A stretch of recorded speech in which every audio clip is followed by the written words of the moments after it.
We are live. What's up, everyone? Welcome back to another edition of Respect the Craft podcast. This is going to be another edition of hashtag Project Week, as we are going to be joined today by one of the voices of Project Codename Wrestling, Alfonz Stevens. How's it going, brother? I'm doing good, man. I'm doing good. I'm very blessed to be here, happy to be here, and happy to be talking to you, my friend. Oh, thank you. Thank you so much for coming on. I have to start off again. I can imagine you've seen the show, you've seen how the gimmick goes. I got to ask you, the show is called Respect the Craft. When you hear that term, the craft, what does that mean to you? The craft, the craft meaning the art form, and respecting the craft. I saw the interview that you did with Nikolai White, and he said something that stood out to me.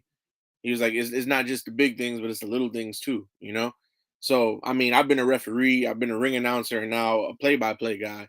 So my craft is, I'm not the star of the show. I'm not the focal point of anything that's on camera or what's being heard. So when I hear respect the craft, it's the ability to stay in the background without fading out myself, but without overshadowing everybody else. So when I hear respect the craft, I think technique. Ooh, okay, I like that. I like that. Okay, that's great. And also, that's something I wanted to lead to because you have had many hats in the business outside of just like you said, you've been the referee, you've done everything in the ins and outs of the business right there. So I do have to ask because sadly we do have to get into this just a little bit because again I've known you for a while and there was a time that sadly that got a little difficult because of this whole pandemic issue. Uh, Yeah, man. how is that for you? And finally now getting to be back a part of the business again, how was that to that situation for you? And now getting here, which again I'm thankful to see you're good and healthy and you're able to be a part of the business again, get to call the matches and be a part of this. How was that for you? That It was at first it was difficult because so I'll say this: COVID, what it is now is not what it was back in the beginning of the pandemic. I feel like now it's less severe. Like people catch COVID, and it's like, all right, I'll be good in a week or two. But when I got it in the beginning of the pandemic, it was knocking people out left and right, almost killed me. So I still have struggles in recovery. Like it's crazy. It's about to be 2 years. Well, actually, no, it is 2 years now. Damn, time flies. But it's been 2 years since that whole ordeal, and yeah, man, my lungs are still not right. Um, and I've been going to sports doctors, going to lung specialists, and trying to get cleared because from the very beginning they were like, well, what do you do? And I'm like, well, I referee wrestling matches on weekends, and they're like, yeah, that's not happening anymore. So I'm not gonna lie, like during the pandemic, when companies like Titan and SWF and everybody was starting to run back these shows, and all my friends are doing what we love to do the most, and I'm just home and can't participate. It's it was hard. Mentally it was difficult because I would go on Facebook or go on Instagram, and you would see the poster, and then after the show you would see videos of like little clips of stuff that happened at the show, and I'm like, damn. And then people like promoters would be like, hey Alfred, hey Alphonse, why you don't come hang out, say hi to everybody, hang out backstage. And part of me was like, yeah, let me go see my friends, but at the same time is like, do I really want to be in that atmosphere? Because I can't do anything, and it's hard going to. It was hard transitioning from somebody who used to be booked every single weekend to now just having all this free time, and it's not even your fault, and there's nothing you can really do about it. But I'm very thankful for TJ Marconi because there was one day last year, and it's crazy because everything coincides around this time period, whether it's 2 years ago or last year. But it was this time period last year. He's like, "Hey man, we having a show in Nutley. Just come hang out." And everybody had been asking me to hang out, but I was like, "All right, it's TJ. He and Astro Morales. He and Astro were like both asked me, yeah, just come hang out and kick it." So I was like, "All right, whatever. I come hang out." Lo and behold, the whole time they had a plan for me, and they were like, "Hey man, you want to do commentary?" And I'm like, "Me commentary? I've never done commentary a day in my life. The most I ever did with a microphone was ring announce." But I was like, sure, I'll give it a shot. And they liked what they heard. They were like, they were instantly impressed from that very first time, and the rest is history. So I owe my resurgence back in wrestling to TJ and Astro. But yeah, commentary and refereeing are actually very similar, very similar.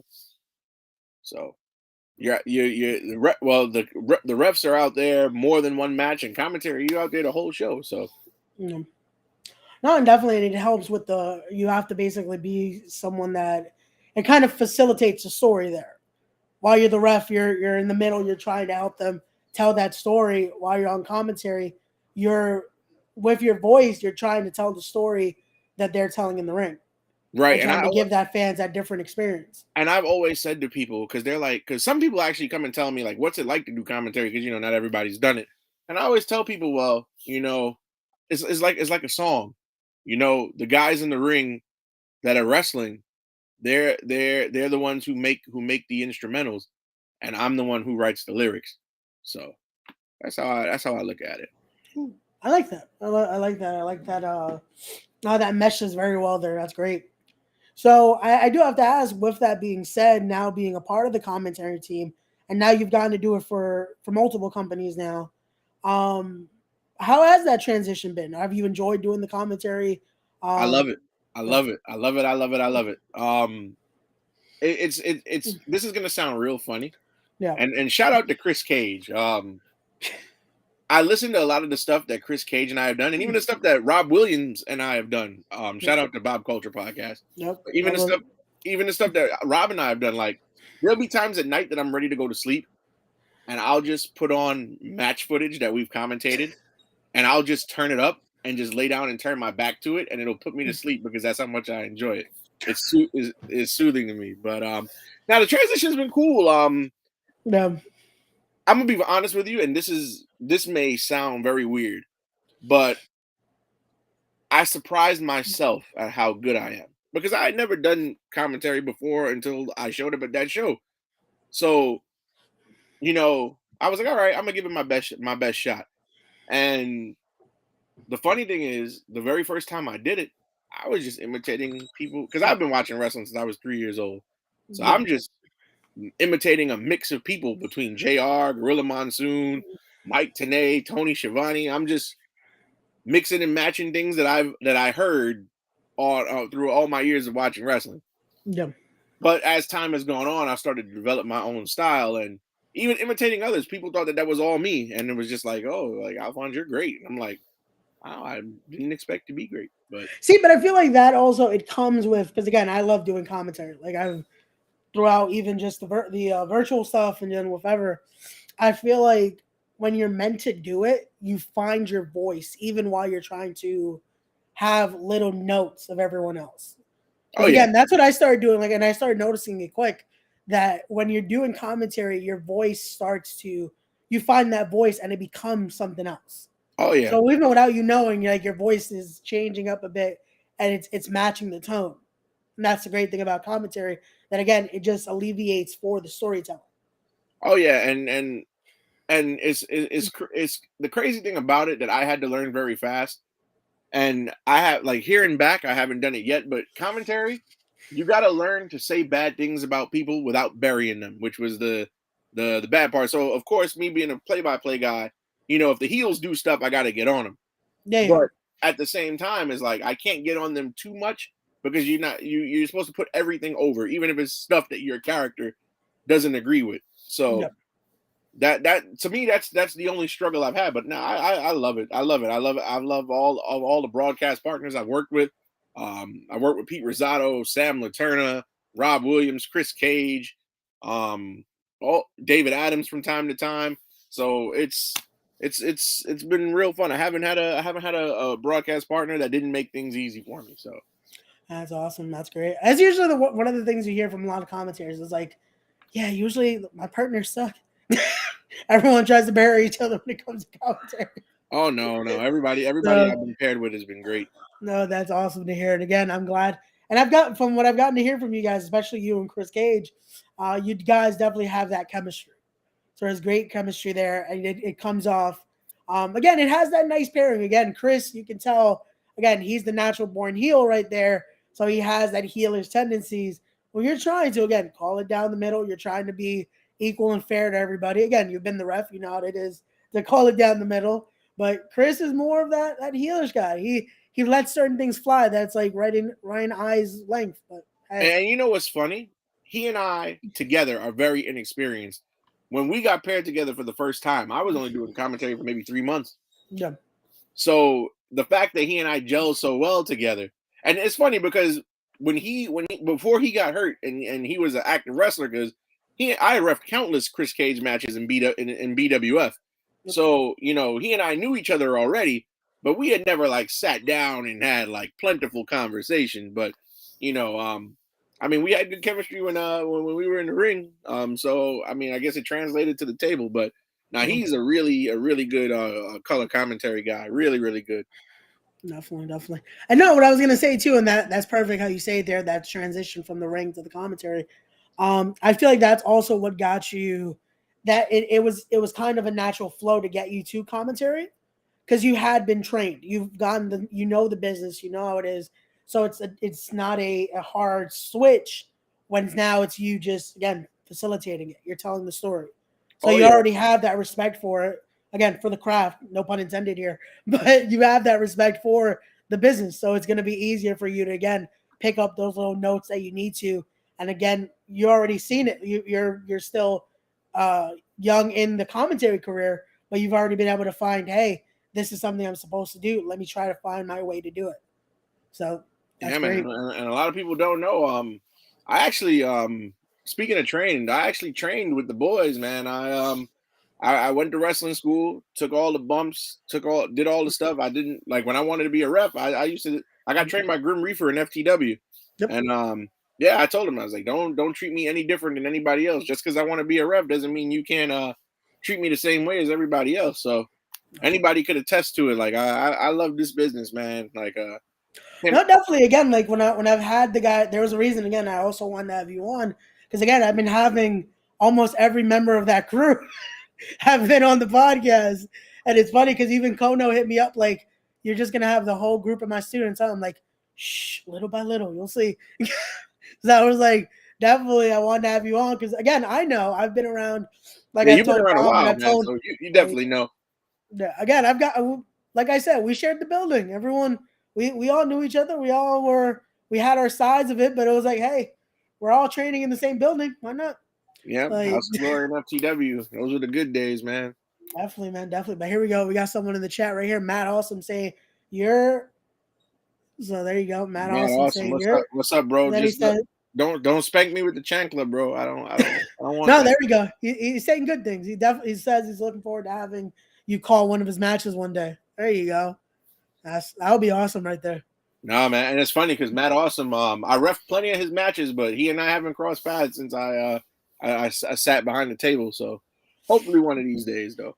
No, hopefully you say good things so that way he doesn't have to hit you with the chancla. Oh yeah, good things only. Good things only. So before we get into again breaking down this card, because we're gonna do a card preview here, talk about all things Project Codename Wrestling. I have to ask about your background because I'm looking at the frame right now, and I'm seeing a bunch of figures. Mattel WWE Elite Collector. I'm a collector of things. So like, okay, let's get into that. That's my WWE wall. You can't see it because the camera's pointed this way, but I got a Marvel Legends wall that way. Ooh, and then okay.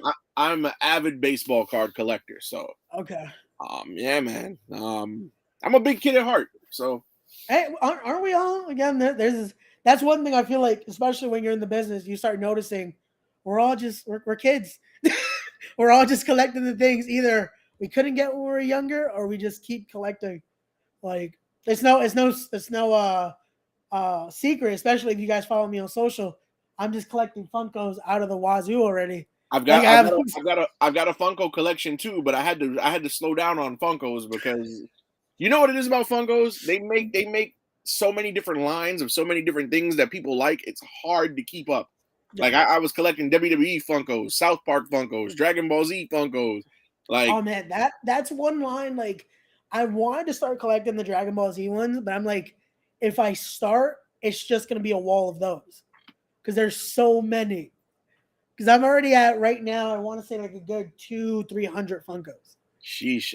So it's like, Shout out to yeah. my guy, Dr. Sleep, Anthony Gangone. I appreciate the Oh, payment, there man. we go.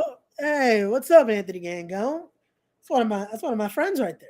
It's one Yeah, of my good Anthony friends. Gangone is a real good guy. Real good guy in the ring and out of the ring. He's a special human being, and every time I've seen him, nothing but love. I always enjoy talking to him. So Definitely. He's another one. He's a fine collector as well.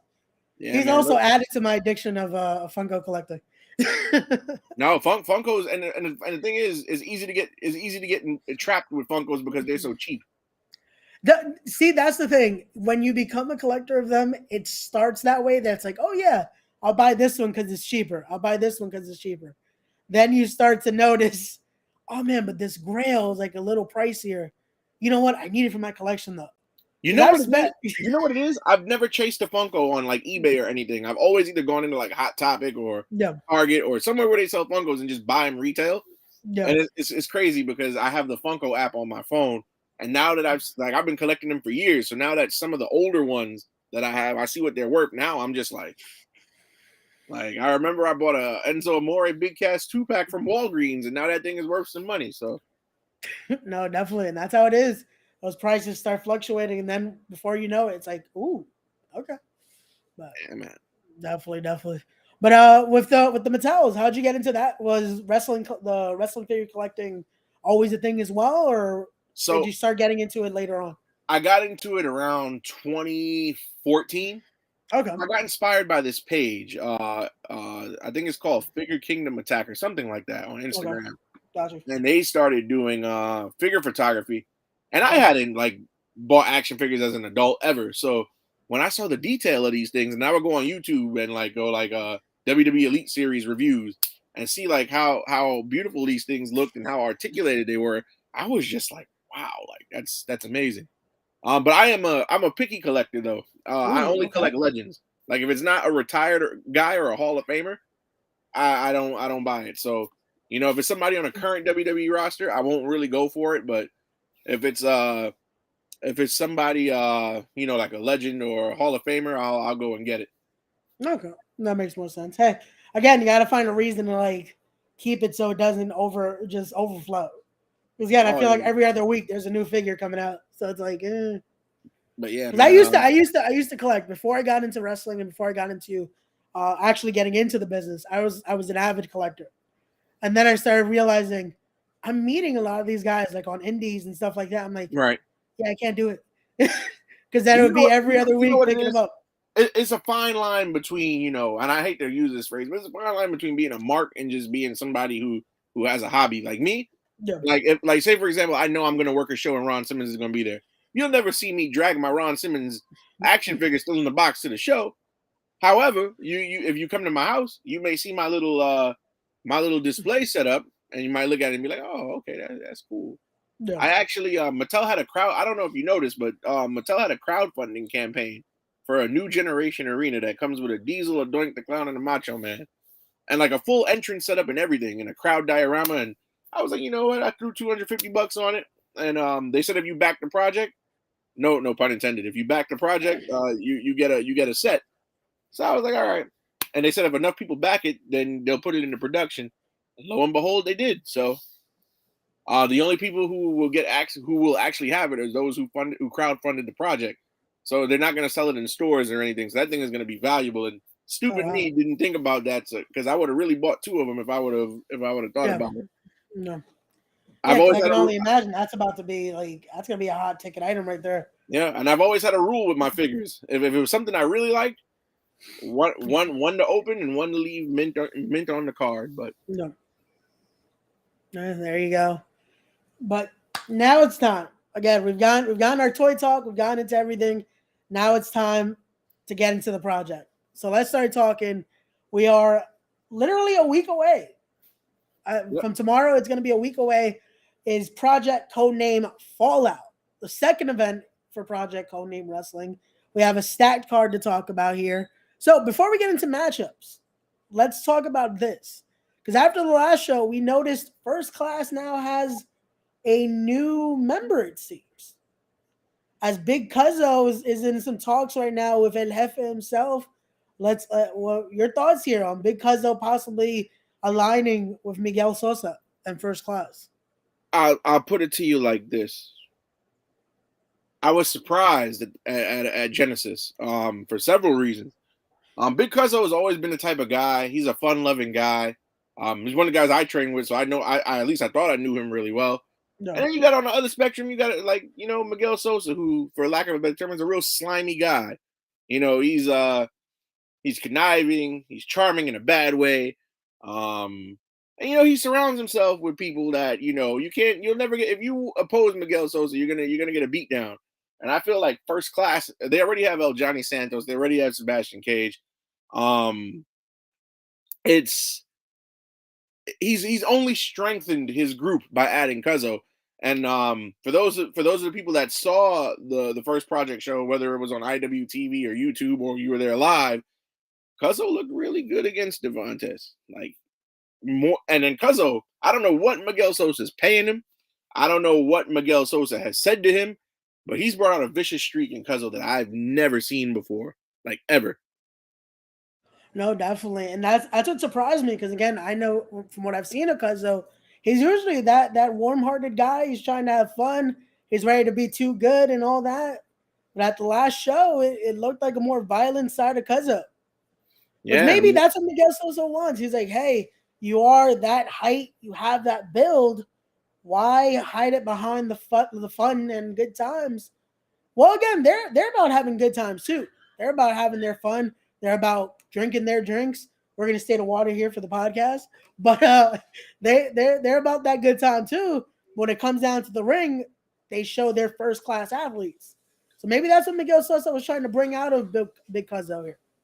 and you know what? And I even said it on commentary because Chris Cage likes to act like he doesn't know what's going on, but um, Cuzzo in First Class makes them a whole lot more dangerous because Johnny Santos, tremendous athlete, Sebastian Cage, super talented, and now you got Cuzzo to back them up as the muscle. That's all they were missing was muscle. So I mean, I still want to hear what Cuzzo's motivations for joining First Class are. I would love to hear why, because I feel like he's sold out. No, Like no, my whole train of thought is why, Cuzzo, why?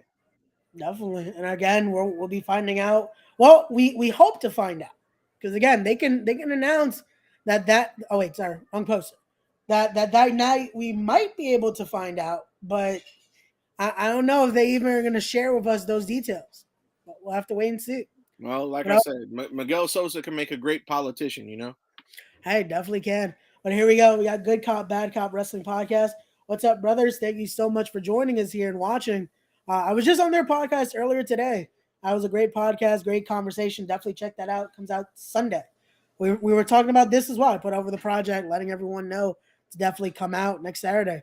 But here we go. Speaking of First Class, they're going to be in action that night as well. So let's talk a little bit about this. Sponsored by the great people at Turnbuckle Tabloid.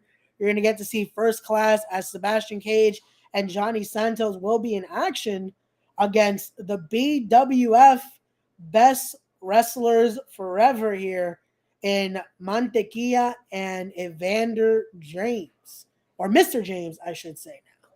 So your thoughts on this tag match? This is, to me, it's looking like it's going to be a high flying affair here. I'm looking forward to it. Before I give my analysis, I just would like to say, Mr. James, if you are somewhere out there listening or watching this, I've been a good noodle for a very long time, and I would like a gold star, please. But both teams are very agile. Unfortunately, Mr. James got hurt at the last show when they wrestled the Taboo Crew, but it's gonna come down to which team is the more cohesive unit, of course, because Team BWF. They maybe haven't teamed together as long as First Class has, but they've trained together. They're both from House of Glory.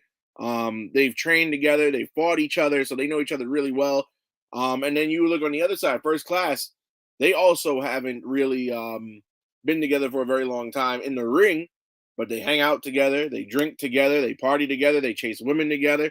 So, this is going to be a really great tag team affair. And I was talking to Chris Cage at one point when I first found out that this match was going to go on, and I said to him, I said I feel like the winner of this match is going to be the team that makes the least amount of mistakes. The first team that makes the first mistake is a team that's going to lose the match, because when you have two well-oiled machines going at each other, I expect a lot of high flying. I expect a lot of fireworks. I expect a lot of near falls.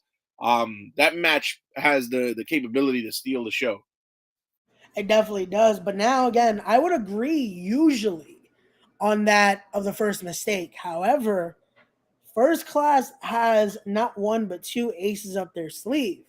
Because again, we have to talk about in their corner, you already see him here in the graphic, Miguel de Sosa, but we do have to bring up, and you mentioned earlier, they now have their muscle. They got Big Cuzzo watching their back. So even if they do happen to slip up, who says they don't have a little bit of some extra, an equalizer, if you will, for that matchup? Well, here's the thing, and I'm not trying to come at Miguel Sosa, even though it's been well documented. I don't really think highly of the boss, but Sebastian Cage had the numbers game against Anthony Gangone at Genesis, and Miguel Sosa, his interference backfired and cost Sebastian Cage the match to the point where Sebastian Cage was put to sleep. So I don't really think the numbers. Well, maybe not one, but Creswell will make a difference if he's with Miguel Sosa. But I don't know. You can't discredit Team BWF. Those two guys. There's some really crafty, slippery guys. So I'm definitely not trying to. I'm just trying to again bring the facts here. There's two more guys added to their side. Again, I know Montequilla is a superhero, so maybe he has some super abilities to equal out the odds. But I will say this though. Team BWF, because as you know, in the project, wins and losses matter. There's a point system. They definitely do. Team BWF is already down a point. Yep. They're -1. Yep. They cannot afford to lose two matches in a row this early on in the project. So they have more to lose, so to speak, than First Class does. So I expect, and this is just me from a commentary angle, just saying this. So I could imagine that Mr. James and Montequilla have spoken about this at some point between Genesis and next Saturday. So I expect them to be hungry, and I expect them to be ready to try to do anything to win. Hopefully so. Again, they have to be ready, because if not, again, going down in those rankings, and there's more teams coming in. We saw just even last night, we heard CMD's making their way to the project next Saturday. CMD's coming to the project. Arcadia and Steve Scott are coming to the project. The Faceless ones are already in the project, and the Taboo Crew is the lone tag team in the project with a win right now. Yeah, so they definitely got to get themselves out of it, because if not, I don't know. But let's keep it going here, because we're going to talk about this matchup next. Now I'm looking forward to, because this is about to be a fight. We had the king of the scramble himself on the podcast this week, Walter Diaz. He talked about his thoughts going into this, but I don't know. I'm still worried about what Astro's about to do this next Saturday, because last time I saw Astro, he was throwing people into the dumpster. So I don't know if he's going to be any smiles when it comes to the fallout next Saturday. If I was Icebox Walter Diaz, I don't think I'd talk too much. In the entire time that I have known this man, he's only won one match. So Astro Morales, his resume and career speaks for itself. I don't know what the beef is between these two, because I don't know why he randomly targeted Icebox, but to me, it's almost comical that you get a guy who thinks he's the king of the scramble match despite only ever winning one in his life. The guy comes out there with a crown that he got for $5 off of Amazon. And I feel he would have a better career in comedy than he would in wrestling. And you want to pick a fight and talk tough to Astro Morales? It's like he's got a suicide warning, but I don't know, man. Again, when I talked to him, and again, he talked high game on the podcast this week, which you guys can check out. That was our Wednesday edition. But yeah, so I don't know if again, talk might be cheap when it comes this Saturday to Fallout, because again, Astro Morales is looking hungry. He's looking ready to fight. So I don't know. We're gonna have to wait and see what happens on April 16th. But another matchup. This one I'm definitely looking forward to because I just had again the Unk himself, the veteran, the church's money, Black G's on last night. Great conversation there. He talked to us his thoughts on this matchup. And then we got again a man you know very well, Dominic De Niro. This is going to be a good fight right here. It's brought to you by the great people here of Compass. And this is going to be a battle of Machine Gun Money versus the Church's Money.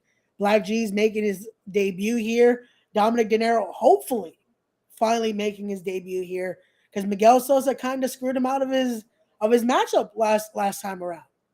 So, well, here's the thing: we don't know why Miguel Sosa pulled Dominic De Niro out of that match with Devontis. Maybe it was the showcase Cuzzo because Cuzzo made his debut. He aligned with First Class as we mentioned, or maybe there's more that's going on that we don't know about. Because again, Miguel Sosa is the only man that truly knows everything because he runs the place. So maybe Dominic De Niro was injured. Maybe he thought he was no match for Devontis. I don't know. But to start picking a fight with Black G's now Black G's been around a long time. The guy you can see him every Tuesday on Fight and every Friday on YouTube on NWA Power. That guy is no slouch, and I've commentated a couple of Black G's matches in my day, especially his recent wars with TJ Marconi last fall. And Black G's is not a guy I would want to talk tough to. But this match is going to be good. I don't expect a scientific wrestling match because both of these guys like to brawl.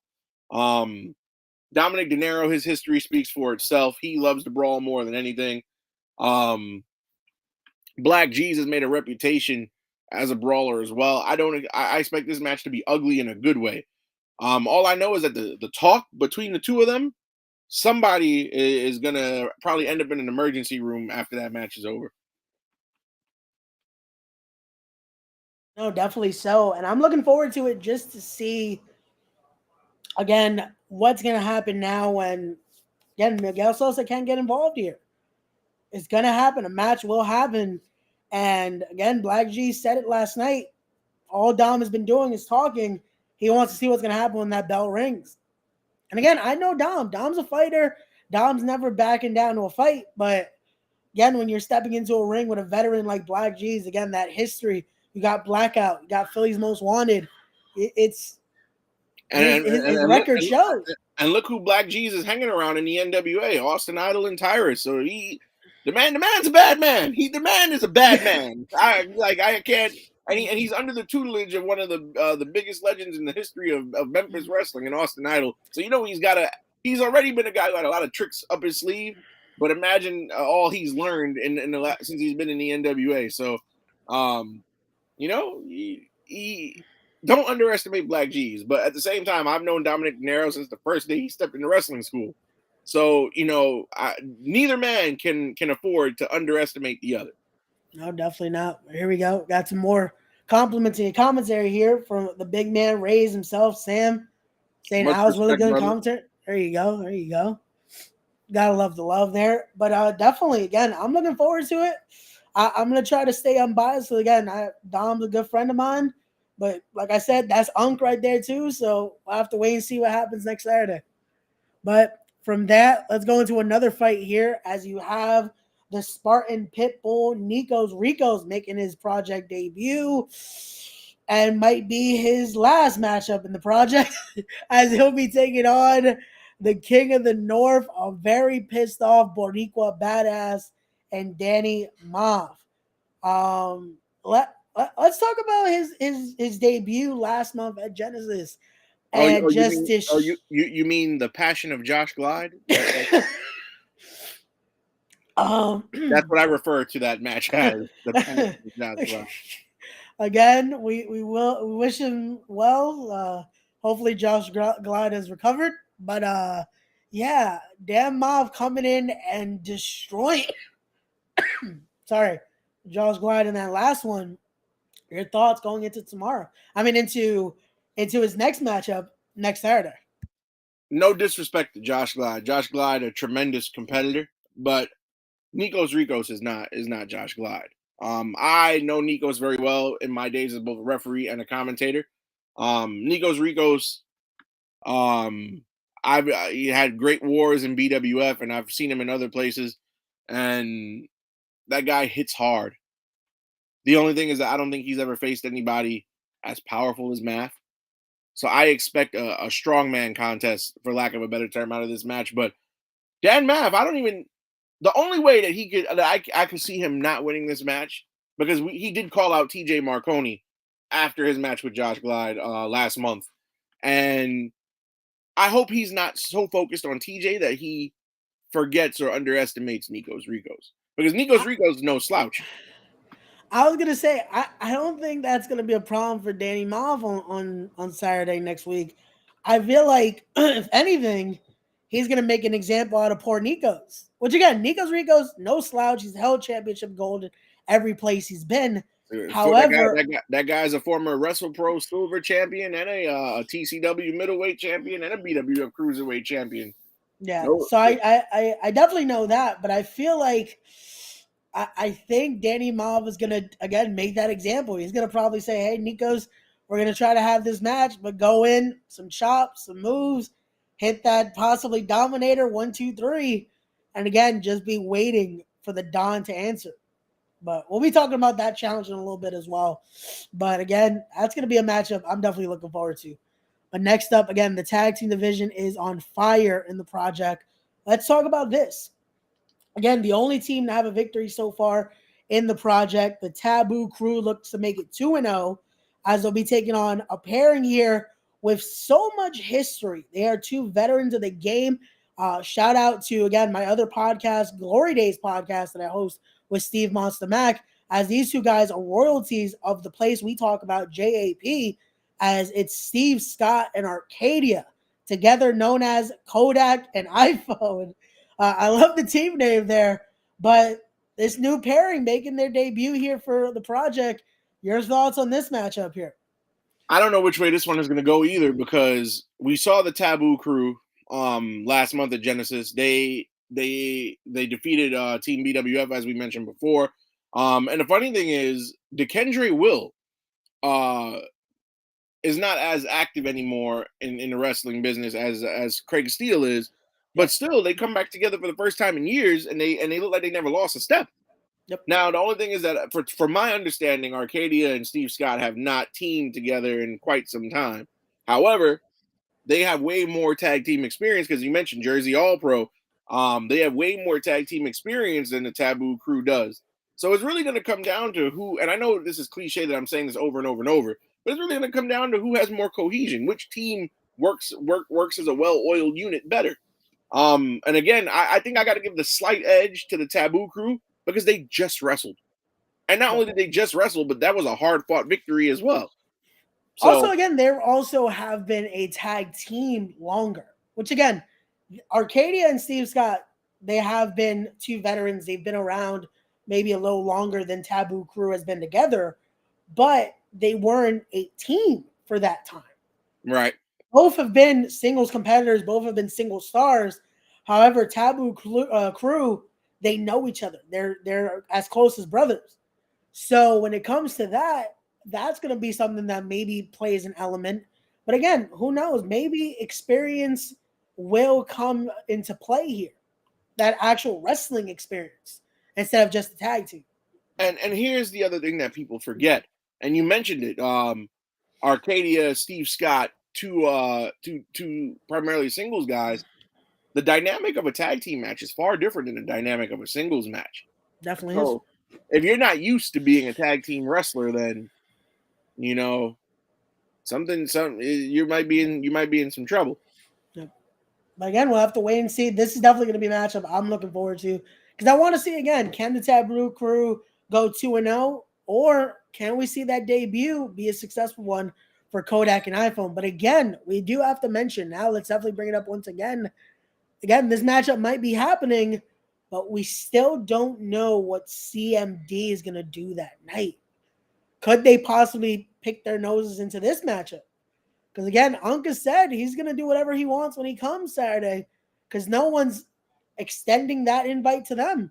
No one's extended the invite to Deshaun Pratt and to Boom Harden. Those already said Deshaun Pratt was a part of the project. He was announced as Codename the Prince. But he feels almost offended. He's got a graphic. He feels offended that they weren't brought in as the team duo. So it's a little weird here. And here's the thing about CMD. Boom Harden, tremendous young wrestler. Definitely. And of course you got the Prince of Camden, Deshaun Pratt, but I don't know what to expect from those guys because, like I said, the tag teams are starting to come into the project. And going back to Taboo Crew versus Kodak iPhone, by the way, if Taboo Crew wins that match, the rest of the tag team division should be on the lookout because to start 2-0, that says something. But CMD, you know what? And I hate to say this because I don't mean any disrespect, but talk is cheap. If you're gonna if you're gonna come and do something, don't tell anybody you're gonna show up. Just show up and do it. Just don't come to the announce table though. I don't want any smoke. I was gonna say, Alfonz, you might not want to say that about Unk because he's not scared to put hands on just anybody. So I am on the off limits list. But well, if anything, Chris Cage, that's all him. It was Chris Cage that said this. It wasn't him. No, let's not throw Cage under the bus. But CMD, I would love to see them in the ring. I know Deshaun Pratt has been nursing a forearm injury for the longest, but I would love to see them in the ring. I think they could have some great matches with a lot of the teams here in the project. Definitely. But here we go. Hey, we mentioned him earlier. Shout out to Rob from the Bob Culture podcast. Handsome alert. Hey, thank you, Rob. We appreciate it. Hashtag Handsome Gentlemen's Club. What's up, Rob? We try. But thank you so much, Rob, for the support always. But definitely, I'm looking forward to it. Hopefully, again, we get to see CMD in the future in an actual match graphic as well. So again, hopefully they're calm. They just come, they enjoy the show just like everyone else will be doing next Saturday. But again, we'll have to wait and see. But now, it was in the chat earlier. Let's talk about Dr. Sleep looking to go 2-0 here, as it will be Dr. Sleep, Anthony Gangone, taking on the dangerous Dynamite. This is going to be a good one here. I can't wait to see what's going to. That's going to be a good match because Dynamite, I don't know if you saw, but his match with Chris Barton was great. And I really thought, sitting at the table calling that match live, I really thought Dynamite would have pulled out the win. He made one small mistake, let his guard down, and that turned the tide. If Dynamite, who's relatively new to the sport of wrestling, if he can get a win against Dr. Sleep, that says a lot because Anthony Gangone has been around for a long time. He's wrestled a who's who in wrestling, and he's beaten many of impressive opponents, a lot of whom are on TV today. So Anthony Gangone, and I love Anthony Gangone is one of my all-time favorites to call his matches and to work with. So he's had a mean streak too because now he's putting people to sleep. Forget Down by the Waterfall. He's choking people out. He put out Sebastian Cage, and from what I heard, it wasn't just a nap; it was a full-fledged REM sleep. So, Anthony Gangone, I don't know where this mean streak came from, but if I'm Dynamite, I would go on YouTube and look up a lot of stuff and watch a lot of tape on Anthony Gangone because if he thought Chris Barton was a difficult match.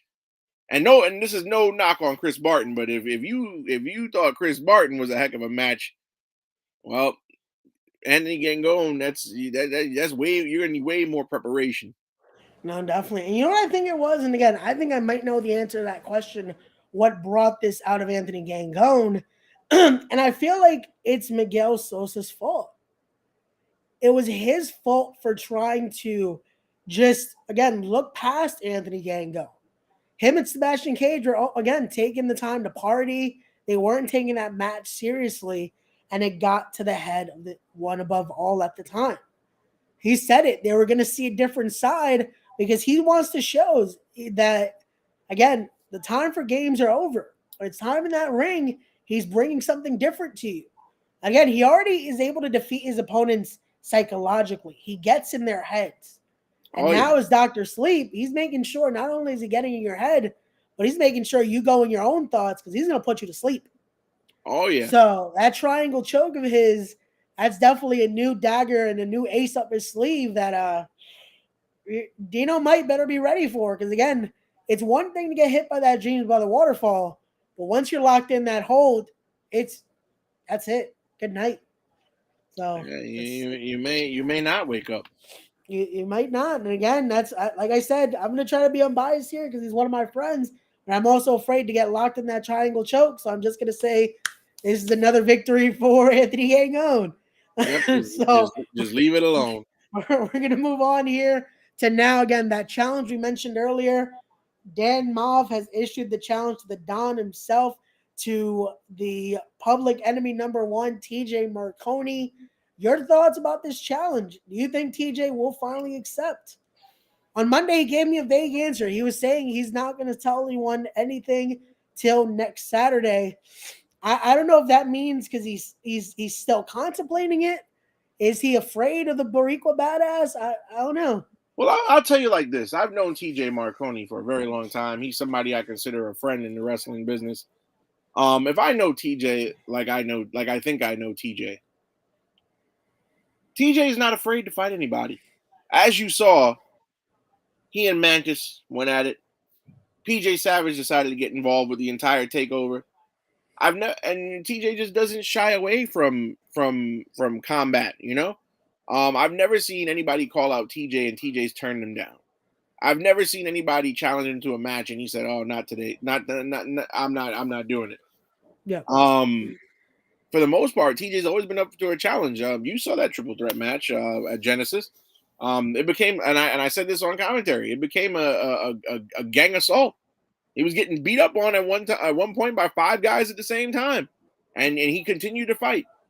My only thing is the only reason why I believe TJ is contemplating, because he's probably thinking to himself, what do I have to gain out of this match? What does a match against Dan Moff do for me? If I beat him, great. If I lose, it's only going to hurt me. So, and I know he and Chris Cage, now known collectively as La Camorra, Chris Cage is probably in his ear too, even though, you know, I ask questions and never get answers. But Chris Cage is probably giving him some sound advice, and you know, if I'm TJ Marconi, that's the question I ask: is what's in it for me? What does it do for me? Because it's not like there are no championships right now in the project. So it's not like there's a title on the line. You know, and again, it's like, well, if I beat him, great. If he beats me, it hurts my stock. But you know, like not to discredit Dan Moff, but I was gonna say, don't you think a victory though over again a veteran like Dan Moff raises his stock? Yes and no.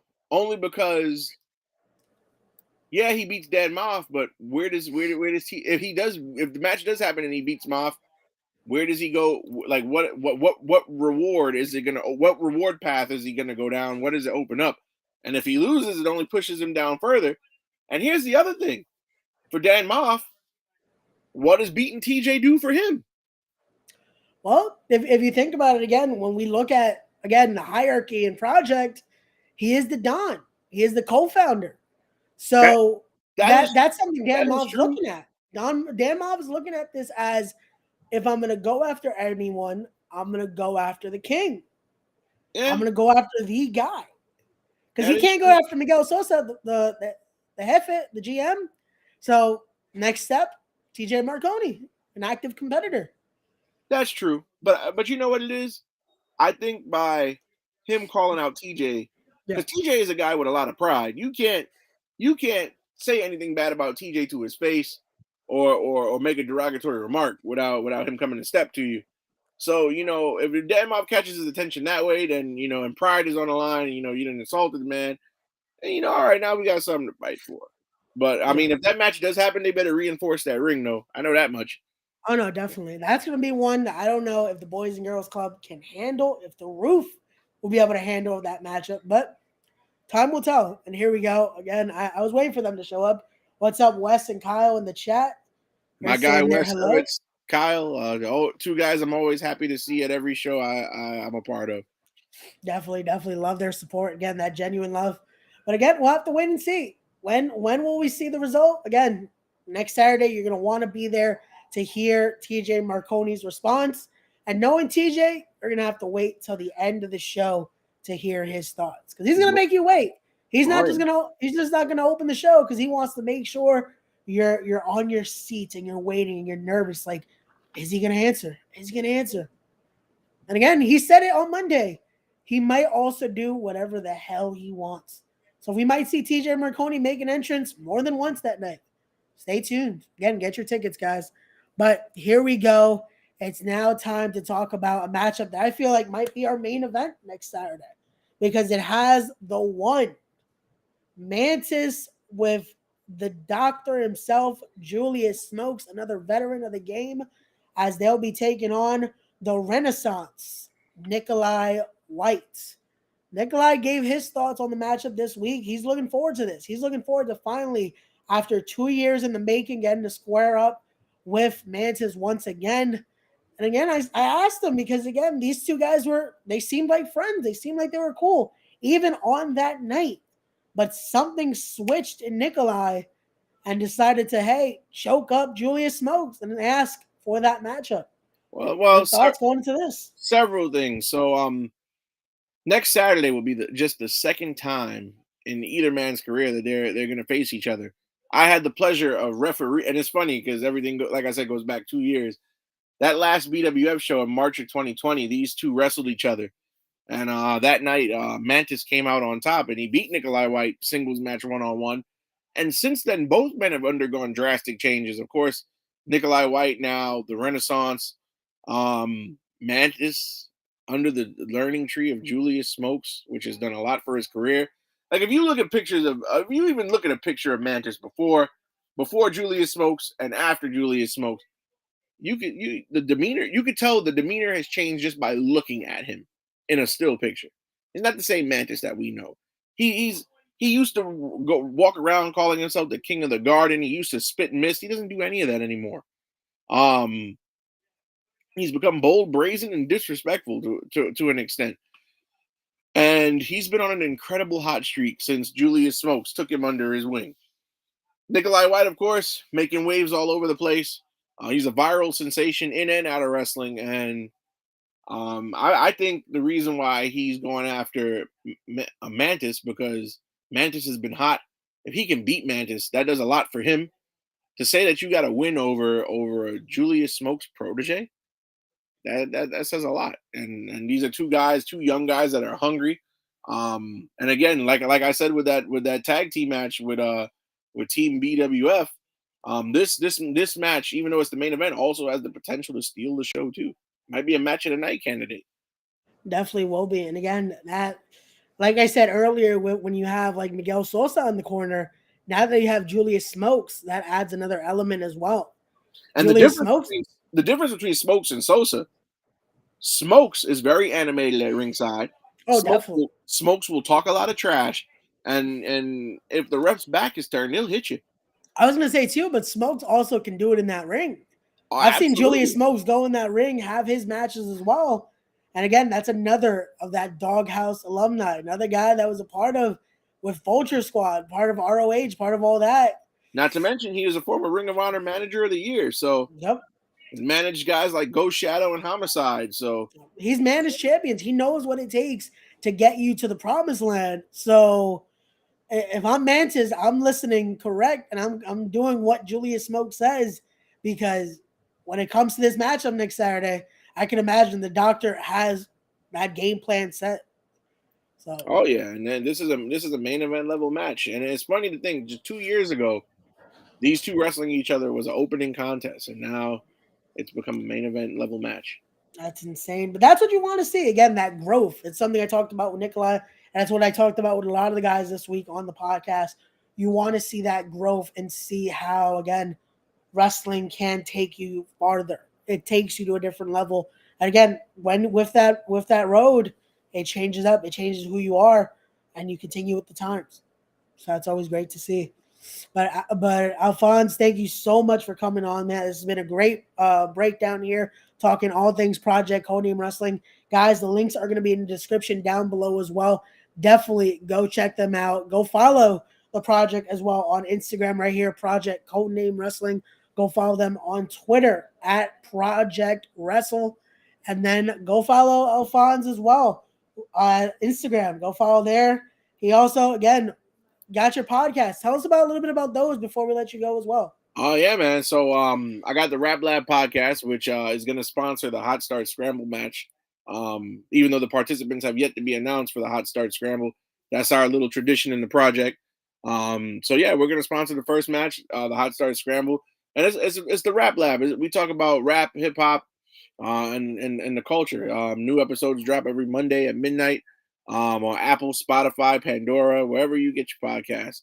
So that's pretty cool. And then I've got the Metropolitan Report, which is a New York Mets podcast.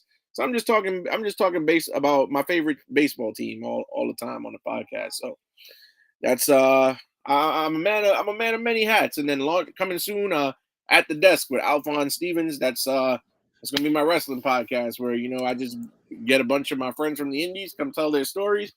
It's not your typical wrestling podcast. We're not talking about WWE. We're not talking about AEW. We're not talking about anything on TV. I'm just, getting my friends and we're just telling our stories.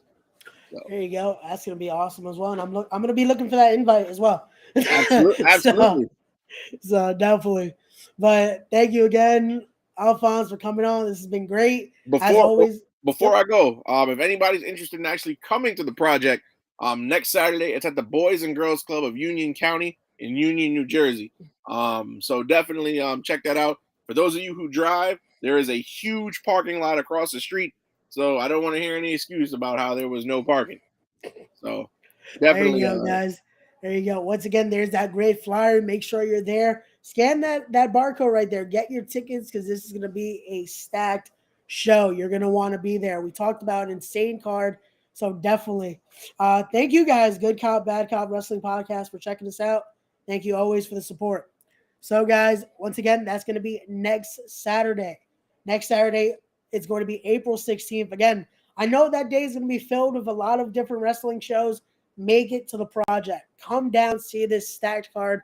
We're going to show you the graphics one more time just to make sure you know why you definitely have to be at the project next Saturday. It's going to be stacked. It's going to be a lot of great action.